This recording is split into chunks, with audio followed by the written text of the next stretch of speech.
Hello everybody and welcome to the Agenda podcast. I'm Tom Greaves and today I'm joined by Liverpool.com's Matt Addison and the Echo's Keifer MacDonald to take a look back on the 3-3 draw against Brighton in the Premier League and have a look at Liverpool's midfield. Matt, it was an entertaining match for the neutral but a tough watch as a Liverpool fan. What were your initial thoughts after watching that yesterday? Yeah, so many different thoughts, to be honest. I think I said to you just before we started recording this that it just feels like there's so many issues. There's not really one thing that you can pinpoint, and if you solve that, then it'll all be all right. It's kind of all over the pitch. I think a lot of them are linked together, but Liverpool trying to implement a bit of a new system, a bit of a new way of doing things. Obviously, differences with the fullbacks, what they're trying to do, particularly with Trent. I'm not quite sure what that's meant to look like, and I think the biggest concern really is that I'm not quite sure that Trent is sure on that as well. I think it looked a little bit uncertain in that regard. Obviously, we're going to talk about the midfield. Again, you kind of have thought all the way through this season that the midfield, well, it'll be all right when Thiago's back. As soon as you get Henderson, Fabinho and Thiago together, suddenly it'll look different, and it just didn't. I think that was possibly one of the worst games definitely the worst as a collective, but possibly one of the worst of Thiago that he's played. That the first half an hour in particular was just dire, really. They couldn't string passes together. There was one where Fabinho tried to play a 10-yard pass and it ends up going out for a throw-in. It just didn't quite work. And I've written something this morning around Roberto Firmino as well. I think, that the goals were really well taken. The finishing was really sharp, but again, the front three just didn't work particularly well either. They didn't really seem to be able to press. I think with Firmino, it's more just a case of he just doesn't look physically able to do that anymore. Maybe with Fabio Carvalho, it's a little bit more on the kind of not necessarily spotting the opportunities and the moments and those little triggers to go after the loose touches that the opponents have. But it just looked like Liverpool were 5 yards off Brighton, back to front, start to finish, the entirety of the game. They just couldn't get close to them. So, yeah, all the way through the pitch, it's really, really difficult. It's hard to know where to start, but I think the midfield was probably, all things considered, the biggest concern for me because, as I say, we've kind of gone, it'll be all right. First 5 or 6 games, it's been a struggle, but you get those players back and suddenly it looks different. And ultimately, the reality was that it looked, if anything, worse. The first half an hour was as bad as what we've seen. And yeah, that was the first time I was really, really concerned about the midfield because those 3 players are the ones that you want to see in there. They are the first choice, and still, it just looked completely disjointed. I think it is just we just do look disjointed, and it's not a new thing. I saw something this morning saying that we've conceded first, Keifer, in 9 of the last 11 league games. And that's it's not typical of a Liverpool team, that is it? So why do you think we're seeing this pattern?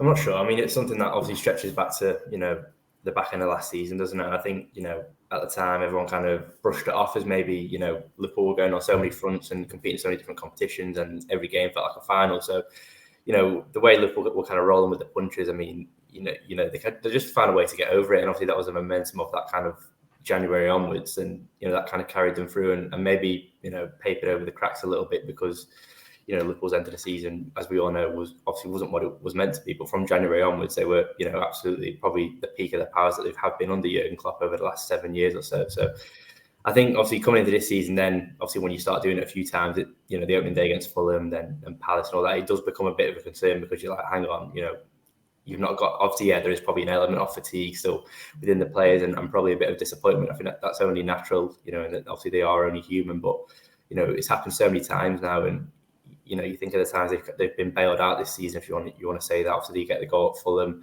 obviously you get the late winner against Newcastle.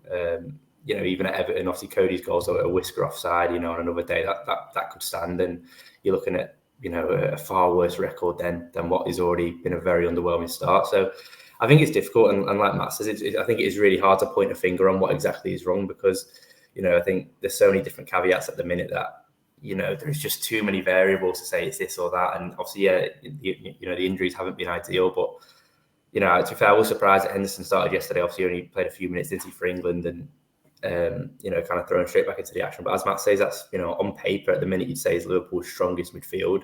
Maybe not, best going attacking, if you're maybe thinking of Elliott, but, in terms of overall kind of stability and kind of reliance, and obviously the whole kind of situation that we've seen with Trent Alexander-Arnold, and the cover that he kind of needs, and kind of what Klopp explained the other day in his press conference, that midfield on paper gives you everything. And then, don't get me wrong, Brighton, I thought they were, fantastic. I've seen a bit of them this season, and, considering they just lost Graham Potter to Chelsea, for that manager to come in on his first game and kind of do what he did was, to take control of Anfield like that. Very few teams have done that during the Klopp era. But yeah, it was just worrying. And I mean, I think Trent will obviously get the flack for most of the goals, but I think there's the stages to the goals, and I think the first one, it's Henderson loses a 50-50 if I'm right, and then obviously the ball kind of comes. Trent's kind of outnumbered, and Trossard does really well.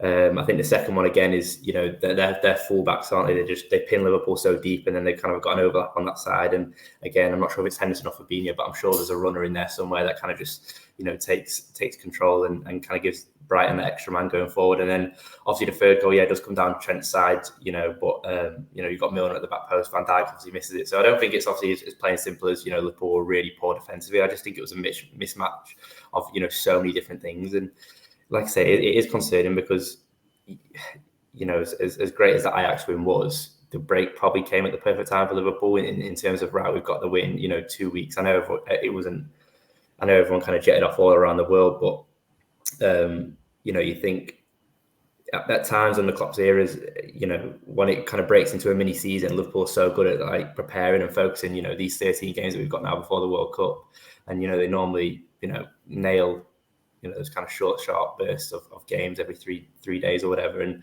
it's kind of kick-start it with that. And then obviously you've got the game against Rangers on Tuesday night, which isn't going to be an easy game. It's going to be you'd expect a really good atmosphere, and Rangers are going to thrive on that as well. But obviously then you've got Arsenal next week, and all of a sudden if they don't win more so the Arsenal game, then you're looking at, hang on, you're already probably 6 points behind where you probably would have expected to be at this point. Obviously, then you've kind of got you're still playing catch up with the draws and defeats in September and August, and if Liverpool have been so good with momentum over these years, and if you're not carrying that well, it can really unspiral out of control. And like I say, it's so difficult now because I've watched Match of the Day, put myself through it last night. Obviously, watched the highlights this morning, but again, it's like I can't actually see what is wrong. Obviously the midfield is obviously the most concerning, because I think you look at that and. Like I say, it's on paper, it's Liverpool's strongest midfield.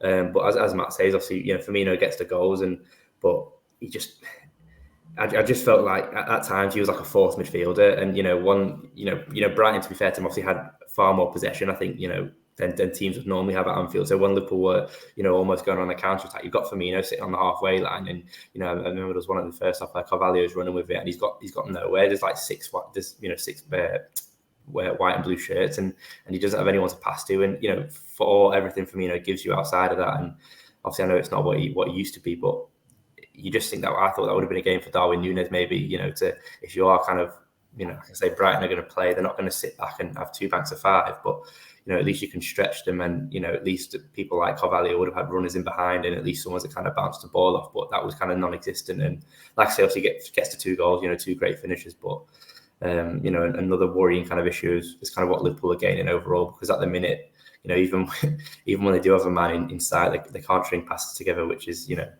pretty concerning at any level of football, let alone in the Premier League. Yeah, it is worrying, isn't it, Matt? Brighton are a good side, there's no bones about it, but are they 3 goals at Anfield good? I don't know. It's worrying considering like the midfield, like you said before, the midfield that we put out was arguably our strongest. But does that mean that it's an issue with how we're setting up as opposed to the actual personnel available? I think so, yeah. I think it's a case of balance, and it's a case of that control that Liverpool have kind of transitioned to. We saw it in the early parts under Jurgen Klopp, that the midfield didn't really have a great deal of control. It was kind of a case of just going all out attack and seeing what happens, and get Sadio Mane and Mohamed Salah into positions and try and outscore teams. But over the last sort of 2 or 3 seasons, they've not really been that kind of team. They've been very much a dominant, controlling, the classic sort of 2-0.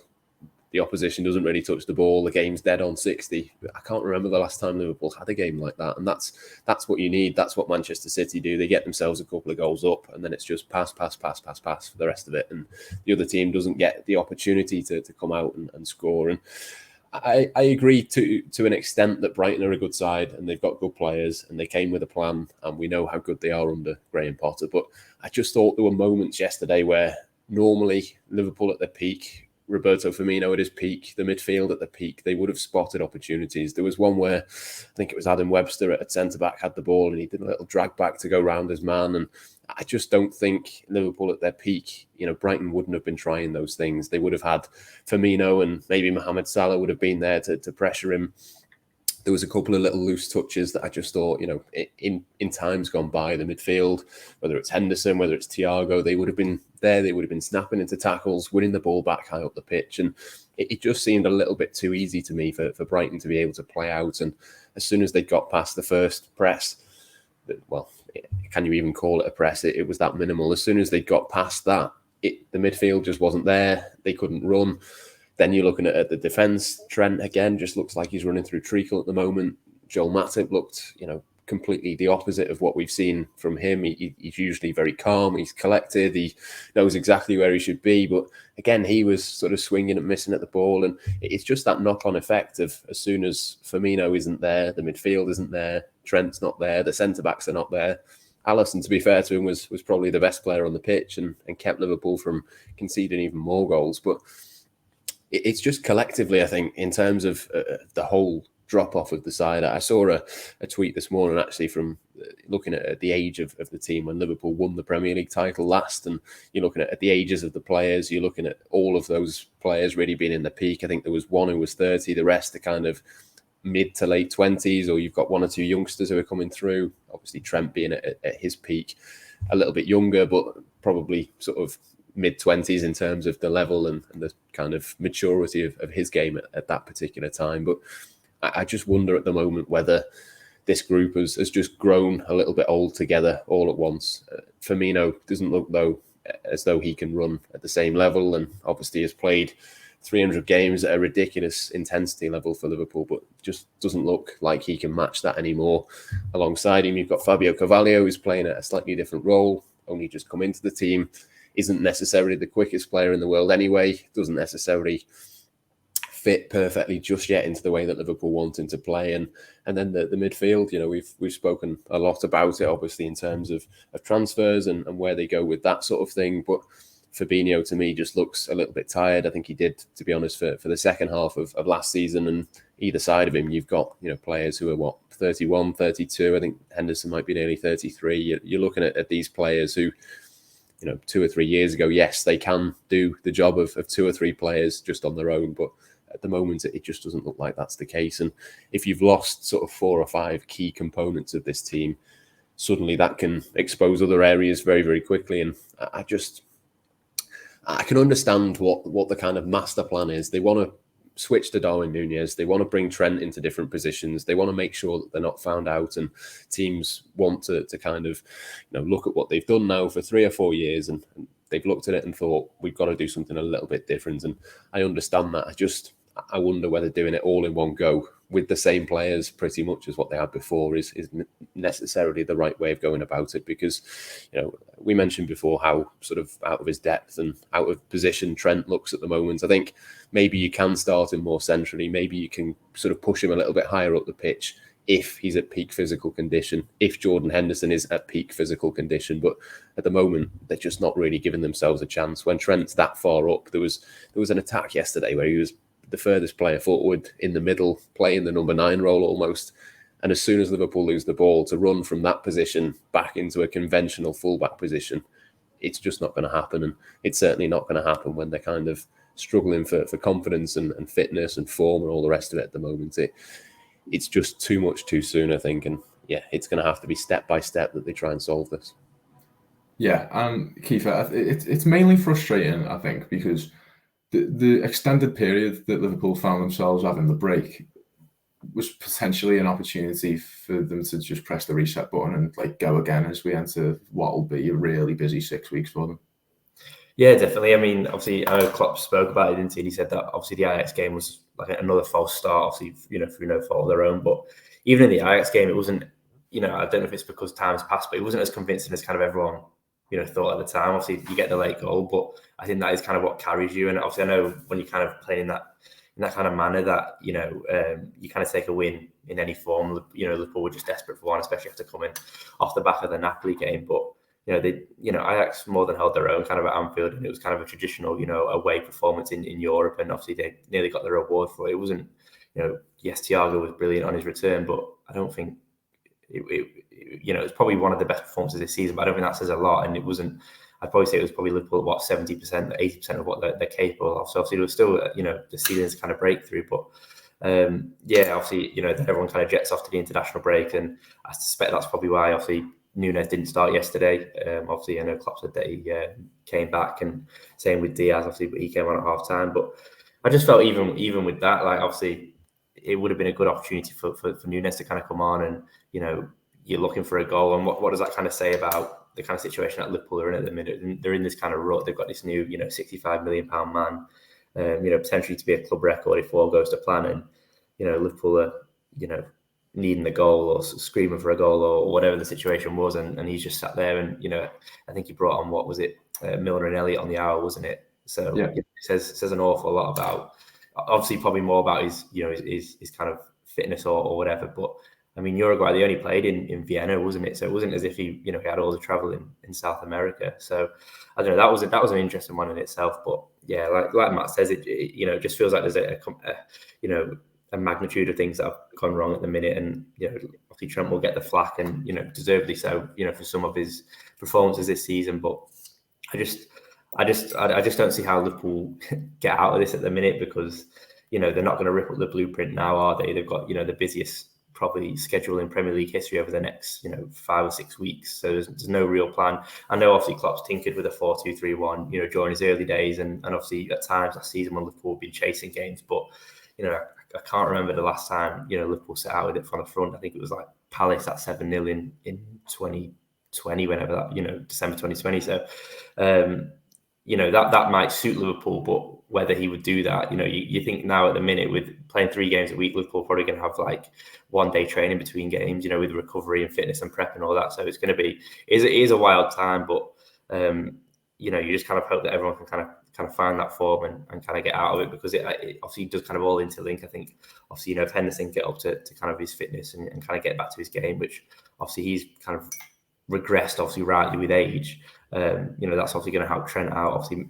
he has obviously been overexposed with Elliott in recent weeks, but and obviously then if he kind of gets that, that protection, on the defensive side, you'd imagine it give him a better platform to go forward and kind of perform, in the final third, and kind of be that playmaker that he was for Liverpool last season, and he has been obviously in the season since. But it is such a weird one, because like I said, I think we kind of all kidded ourselves that it was solely injuries, and once everyone was back, Liverpool would be fine and would be fit and firing. But maybe that was just a bit of blind faith. Obviously, deservedly so, this side have earned it over the past 3 or 4 years. But I think, as Matt says, when you look at the ages of everyone and look at the miles, I think Firmino's like the most used player Klopp's ever used as a manager in total, which obviously says a lot about Liverpool and kind of how many games they've played, and how deep they've gone into competitions over the last 3 or 4 years. I think that 2020-21 season it feels like the only season where Liverpool haven't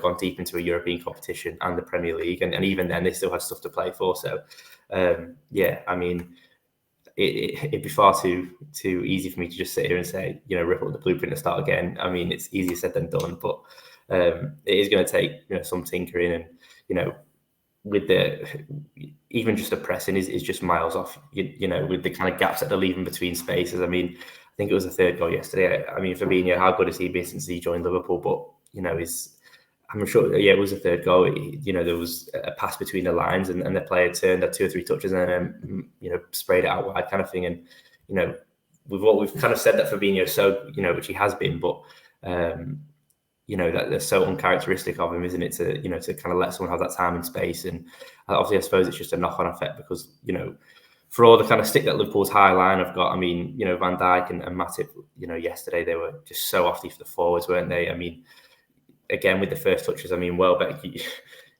you know, I mean, how old must Danny Welbeck be now? Like 31 or something, and he's playing like that, you know, with his back to goal, back to Van Dijk, back to Matip kind of thing. You know, he's having touches, laying it off, and you know, in years gone by, you know, Van Dijk or whoever it would have gone in and clattered him, or you know, gone in and not given him that space to have a touch or you know, take a turn or whatever. And it just, I don't want to say Liverpool gave Brighton the respect, because obviously they didn't, because you know, with all due respect, it is Brighton, and you know, there's nothing to fear. But I think the fact that, you know, I think when it went 3-2 with 15 minutes to go, 10 minutes to go, I don't think there was one person in Anfield who was confident we would see that out, or confident that a third goal was enough. I think everyone thought, right, before 2 or 3-3 kind of thing. Like, and that's, you know, as Matt says, you know, Liverpool become so good at in recent years. I mean, that title winning season, the amount of 1-0s they had, because everyone kind of just felt once you got that first goal, teams kind of were just like, well, we're not going to get anything here, especially at Anfield. I mean, I think they won 17 of the 19 at Anfield that season. You know, it was such a fortress over those years, and you know, for a team to kind of come to Anfield and score 3 on another day where they could have scored 6, you know, they feel hard done by that. They didn't get 3 points. So yeah, it is a difficult one, and like I say, there's plenty for kind of Klopp and Linders to kind of dive their teeth into over the next couple of days and weeks. But you know, there's a game on Tuesday, so how much they can change and realistically change is, you know, is another question in itself. It might just have to be one of them where they just kind of, you know, chop and change personnel in the hope that, you know, something that you wouldn't have thought, you know, dropping the likes of Van Dijk, who's kind of become untouchable during his time at Liverpool. But you know, the way they're kind of all playing, you know, some of them do, I think, need to kind of be dropped and maybe rested. And you know, with the likes of Calvin Ramsey coming in, you'd hope that, you know, again, I do feel sorry for him, because you know, he's not kicked the ball for Liverpool yet, and there's so much pressure on him already. I mean, this is a lad who you know, his first professional season was last year, and you know, now he's been touted as kind of giving Trent a rest and playing across 4 different competitions for Liverpool, which is, you know, it does seem slightly unfair. But you know, maybe that something, you know, along that side of rotation, you know, can be kind of Liverpool's solution to kind of get out of this rut. Yeah, just finally then, Matt.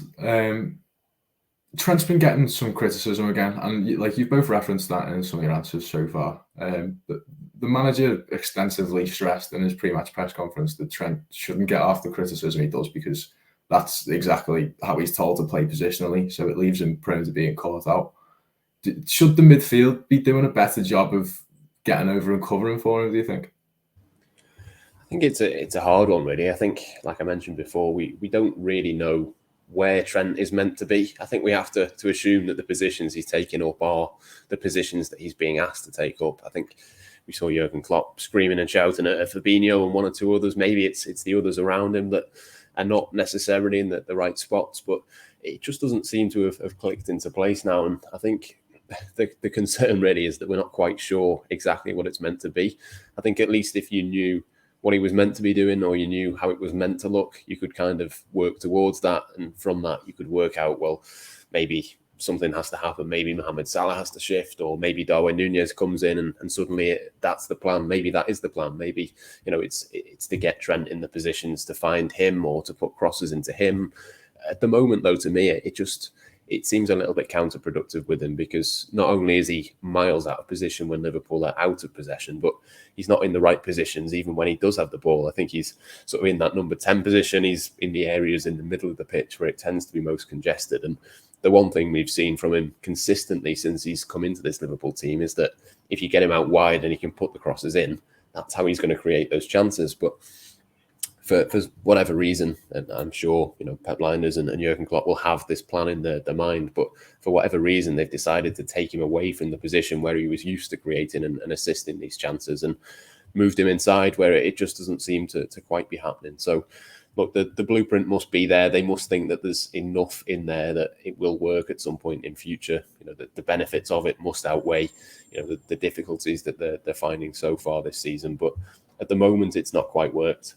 I'm reluctant to say that it is Trent. I think it is, you know, a collective issue more than an individual one. But at the same time, I don't want to let him off the hook completely, because there are certain things that you just look at and it just doesn't look like he's putting in the right runs. It doesn't look like he's doing the right things at certain times. It's going to be a little bit of everything, I think. And yeah, the sooner Liverpool can fix it, the better. But as I think we've all said, you know, quite how they do that, I'm not too sure. Yeah, and I do actually think he didn't have the greatest of games yesterday, but it doesn't help when the whole thing just looks disjointed, and it kind of exposes the whole team really, as opposed to just one person. But I think we'll leave it there for today anyway. I hope this podcast has provided somewhat a little bit of therapy for people listening. But anyway, if we move on, got the Champions League on Tuesday, and there's a lot of games coming up for Liverpool, so keep an eye on all our content over the next few days and a couple of weeks as we head into the second part of the season. I've been Tom Greaves with Keifer MacDonald and Matt Addison. Thank you for listening.